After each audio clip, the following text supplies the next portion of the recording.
సిరాజ్ గారు క్లియర్గా చెప్పండి, ఔరంగజేబు అక్బర్ లాంటి వాళ్ళు క్లియర్గా హిందూ మతానికి సంబంధించినటువంటి వేదాలు లేకుండా చేసిర్రు. దాని కారణంగా ఇలా పాఠ్యపుస్తకాలలో వేదాలు లేకుండా విద్యార్థులు చదువుకోకుండా హిందూ మతం నేర్చుకోకుండా చేసినటువంటి ఘనత ఔరంగజేబుది, అక్బర్దే అని అంటే మీరేమంటారు?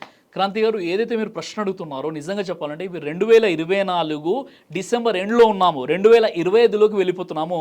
రాబోయే 2025లో అతిపెద్ద జోక్ ఏదైనా ఉంది అంటే ఈ విషయం అని మనం చెప్పవచ్చు. ఎందుకంటే నిజంగా వేదాలు చదవకుండా చేసింది ఎవరండి? వేదాలు చదవకుండా చేసింది మన బ్రాహ్మణ పండితులు. మనుస్మృతి గ్రంథం ఏమంటుంది? మనుస్మృతి గ్రంథం 4వ అధ్యాయం 99వ మంత్రాన్ని మీరు చూడండి. శూద్రులు వేదాలు చదవకూడదు. ఒకవేళ శూద్రులు గనక వేదాలు చదివితే వారి యొక్క నోటిలో వారి యొక్క చెవులలో సీసం పోయాలని ఉందండి. మనుస్మృతి 8వ అధ్యాయంలో కూడా ఉంది. శూద్రులు అనబడేవారు వారు వేదాలు చదవకూడదు, వేదాలు వినకూడదు, వేదాల్ని ఉచ్చరించకూడదు, వేదాల్ని బోధించకూడదు. అలా చేసినట్లయితే వారి యొక్క చెవుల్లో వారి యొక్క నోట్లో సీసం పోయండి. ఇంత ఖచ్చితంగా ఉంది.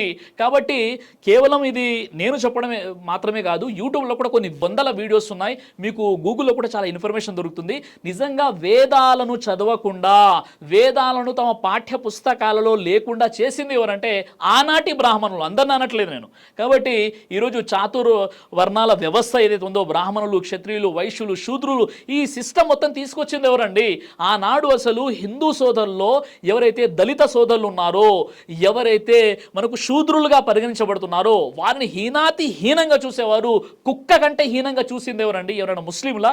ఎంత పెద్ద దారుణమైనటువంటి విషయం ఏంటంటే చరిత్రపై కనీస అవగాహన లేనటువంటి వారు కల్పించినటువంటి ఒక పెద్ద అభాండం. మీరు చెప్పారు అక్బరు అని, ఔరంగజేబు అని. నిజంగా చెప్పాలంటే ఈరోజు టిప్పు సుల్తానే మీరు తీసుకున్నట్లయితే దాదాపుగా టిప్పు సుల్తాన్ పరిపాలనలో 150 మందిరాలకు తన సొంత ఖర్చులు ఉండే ఆయన నిధులు ఇచ్చేవారు.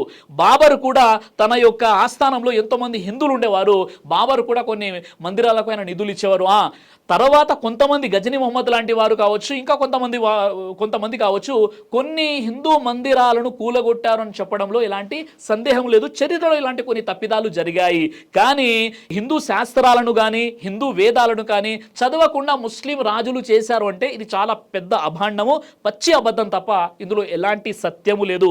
పైగా ఆనాటి హిందూ సాహిత్యాన్ని ఇతర భాషలో, పర్షియన్ లాంటి భాషల్లో ట్రాన్స్లేట్ అవ్వడానికి ఆనాటి ముస్లిం రాజులు ప్రయత్నం చేశారు. దైవ ప్రవక్త ముహమ్మద్ సల్లల్లాహు అలైహి వసల్లం వారు తెలియజేశారు, కడుపుకు సంబంధించినటువంటి అన్ని రకాల వ్యాధులకు అద్భుతమైనటువంటి ఔషధం తల్బీనా. ఇది దైవ ప్రవక్త వారి సున్నత్, మంచి ఆహారం, ఇమ్యూనిటీ బూస్టర్, ఇందులో షిఫా ఉంది. ఇది మంచి ఔషధంగా కూడా పనిచేస్తుంది. కాబట్టి పిల్లలు అయినా పెద్దలు అయినా ఎవరైనా దీనిని ఉపయోగించవచ్చు. అలాగే ఖురాన్లో దైవం తెలియజేశాడు, తేనెలో మీకు స్వస్థత ఉంది అని. కాబట్టి స్వచ్ఛమైనటువంటి ఫారెస్ట్ హనీ కోసం మీరు సంప్రదించండి. అలాగే పురుషుల కోసం ప్రత్యేకంగా తయారు చేయబడినటువంటి షాహీ హల్వా, ఇది లైంగిక సమస్యలను దూరం చేసి శృంగార సామర్థ్యాన్ని పెంచుతుంది, మీ దాంపత్య జీవితంలో మంచి అనుభూతినిస్తుంది. ఇందులో ఎలాంటి సైడ్ ఎఫెక్ట్స్ లేవు. ఇది కంప్లీట్గా హెర్బల్ ప్రొడక్ట్స్తో తయారు చేయబడినటువంటిది. కాబట్టి స్క్రీన్ పై కనిపిస్తున్నటువంటి ఈ నెంబర్స్కి కాల్ చేసి మీరు ఇప్పుడే ఈ ప్రొడక్ట్స్ని ఆర్డర్ చేసుకోవచ్చు. కొరియర్ ఫెసిలిటీ కూడా ఉంది. ఆలస్యం ఎందుకు, వెంటనే ఆర్డర్ చేయండి.